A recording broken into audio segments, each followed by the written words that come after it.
ভগবান শ্রী গোবিন্দ তিনি মা যশোমতীর পাশে গভীর নিদ্রায় আছেন। এমন সময় হ্যাঁ গো, এত রাধা নামের ধ্বনি হলো আর আমার এই মা ঘুমাচ্ছে। তাই তো ভাবছি এমন দিন একটু কম কম লাগছে না? আমার এই মা একটা ধ্বনি দিলেই হয়ে যেত, এটা কমতি ছিল।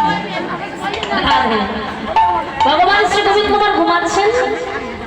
এমন সময় বৃন্দাবনে আজকের পূর্ণ মাসেই পূর্ণিমা নিশীথ সেই চন্দ্রের আলো,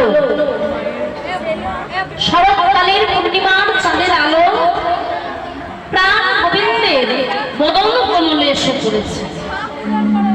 মা যশোদা যে কক্ষে শয়ন করে আছে সেই কক্ষের গবাক্ষ দ্বার অর্থাৎ জানালা দিয়ে আমার প্রাণ গোবিন্দের বদন কমলে এসে পড়েছে। যেন করজোড়ে বলছে, হে গোবিন্দ, তুমি আজ আর শয়নে থেকো না, তুমি কৃপা করে করুণা করে একবার বৃন্দাবনে এসো।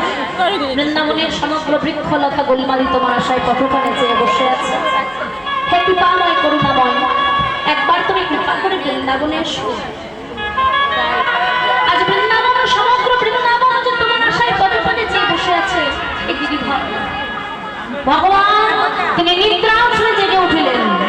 পাশে দেখলেন মা ঘুমাচ্ছেন, তাই ধীরে ধীরে মোহনী এবং সেটি করে নিয়ে চোরের মতো পালিয়ে যাচ্ছেন বৃন্দাবনে। মোহনী এবং সে করে নিয়ে ধীরে ধীরে তিনি একেবারে বৃন্দাবনের মাঝে গিয়ে প্রবেশ করলেন। বৃন্দাবনে প্রবেশ করে কি দেখছেন? বৃন্দাবনে প্রবেশ করে প্রাণ গোবিন্দ কি দেখছেন?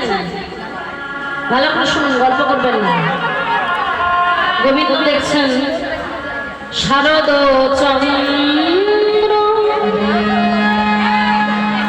আস্তে, শরৎকালীন পূর্ণিমা চাঁদকে বলা হয় শারদ চন্দ্র।